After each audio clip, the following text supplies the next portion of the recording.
welcome to Amateur Redneck Workshop. I'm Harold, and this time around we're reviewing the Fyland reflex sight. It's got red and green reticles, and in fact the reticles come, you get a dot, you get a circle with a dot in the middle, you get a cross with the dot in the middle, and you get a circle with a cross with a dot in the middle. So out of those four shapes you should find a reticle you like. It has both red and green lighted reticles, and it's made out of aircraft grade aluminum, which should make it reasonably strong. Now, as you probably know, I was given this this sight for making the review, so you know, you can take that into consideration, I guess. Like many other red dot sights, this thing will fit on a 20mm Picatinny rail or a Weaver rail, and it's got unlimited eye relief because there's no magnification. It's a 1 by 33mm. In other words, one means no magnification, and the 33mm gives the size of the little windshield job that the dot's projected on. We'll take a little time here and turn the camera around and open the box and see what we got. Okay, so this is the box with the Fyland reflex sight. Inside you've got an instruction manual, or I guess instruction pamphlet. It's a one-page set of instructions. You've got the reflex sight here in a bag.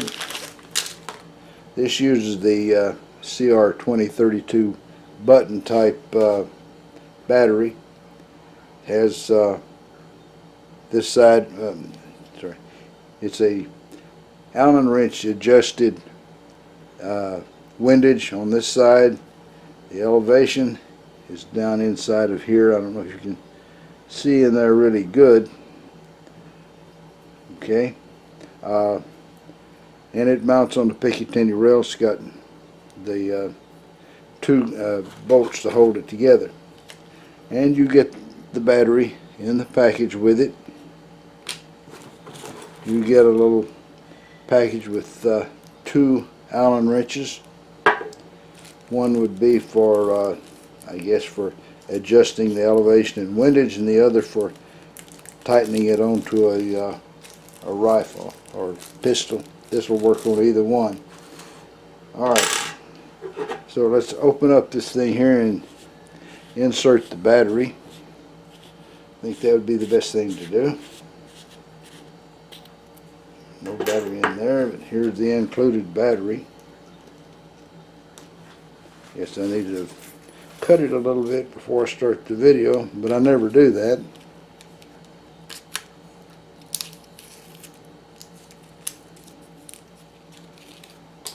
Alright, you just drop it in the hole there with the plus side up. Glue the cap on nice and tight. And as usual, I don't have a coin to tighten it any further, but I don't think it needs anything more than just finger tight anyway. Okay, so let's turn it on here and see what we can see. There we are. There's the I'm going to see if I can win this time and show you the reticle. Well, there you go. You can see it. Now, I think what I'm going to do is I'm going to interrupt this and put my cheaters on, and then we'll go through the reticles. Alright, so this is tall enough you shouldn't have to worry about removing the iron sights. Just set the little booger on here. Let's see, right about there.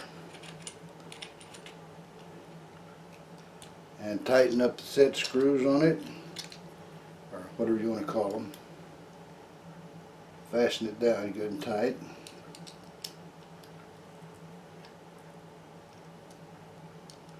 And with these you don't want to go really super tight, because number one, you don't need to, and number two, you might break something, you know. Alright, I got it on there, and I've noticed with these reflex sights I've been getting lately they seem to be pretty well zeroed in right out of the box, you know, as far as bore sighting.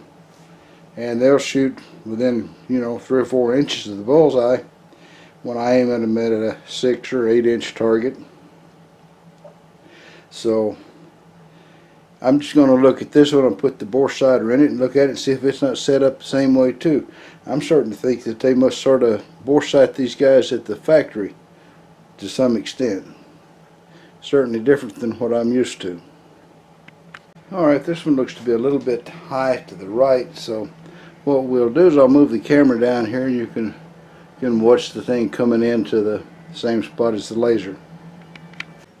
One place I messed up when I went to show you guys the reticle, I didn't have the camera turned on. As you can see, that green dot is the dot reticle, and it's kind of a positive sort of thing to move it from one to the next. Oh, too many. Okay, there's the circle with a dot in it. There is the cross with a dot in it, and I didn't really get it dead on. There we go. It's got little detents to stop it there when you get to the right spot. And then there is the circle with a cross with a dot. So that's the trip through the reticles. And this thing has infinitely variable brightness. You can turn it to what, you know, looks best to your eye for the particular condition, from low to really, really too bright. Now the camera doesn't like really bright light. This thing's got a positive off detent 180 degrees apart, you know, after you pass through the green or after you pass through the red. Okay, so I'll explain.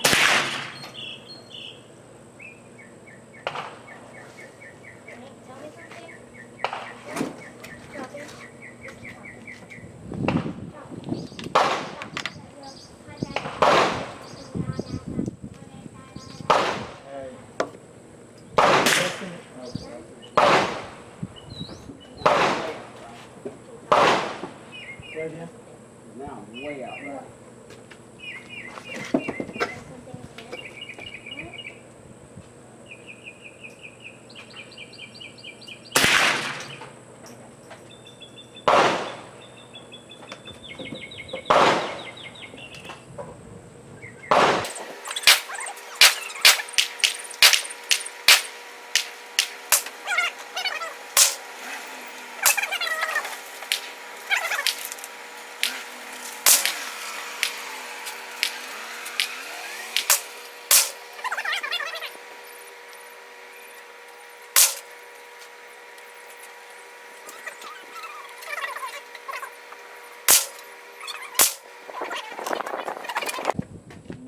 What we call center fire guns are so much louder.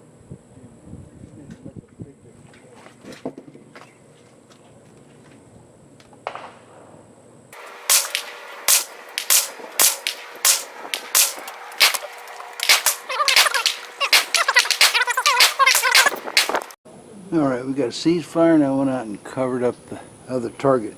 Now we can try this one.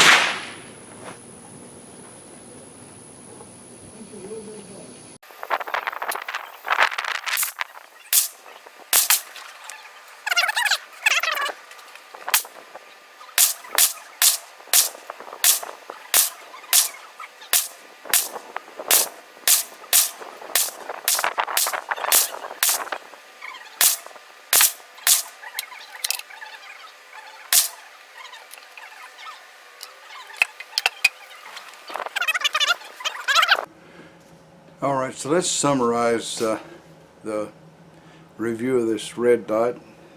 It's, I guess, properly called reflex sight. It comes with a nice big knob on the side that's easy to turn, and it's infinitely adjustable on each color. There's not little stops along the way. The only stops are at the end of, you know, in between red and green, 180 degrees apart. It has a nice big shade over the glass, which should cut down on glare, you know, when you're out in the sunshine.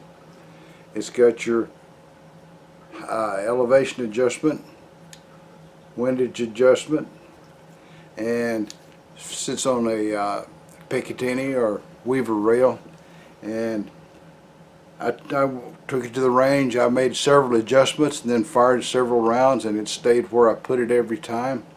It stayed tight on the rail. Didn't have any problems with it coming off, which is the main problem that I have with most sights that I put on, say, my pistols. I've got to check them pretty often, because even the high dollar jobs will try to come off. You know, they'll loosen up some. There's a lot of shock there, even on a 22 pistol. So, you know, for best use of any of these things, you need to check them frequently to make sure they're still tight.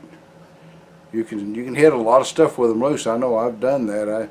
The last steel challenge, the thing had to be incredibly loose, because when I got home to clean it and I turned it over, the sight fell off, and I got the best score I ever got with a sight that was about to fall off. So you know, but you're a lot better off if you check the tightness. Okay. As far as this sight's concerned, I can't see anything wrong with it, and if I was in the market for a sight in this price range, I'd certainly give it a good consideration. As far as battery life, none of these, you know, economy price sights, none of them have really long life on the battery, probably 20 hours, you know, at the highest level. Me, I keep them all at the highest level, so I'd never find out how long a battery lasts at lower levels. Anyway, like I say, this one's okay. There's no Bubba joke today. Bubba's overworked on all these reviews and stuff. Well, that's all, folks. Y'all try to subscribe if you're not already a subscriber. Leave a comment if you got something to say. And above all, remember, keep on keeping on. Bye now.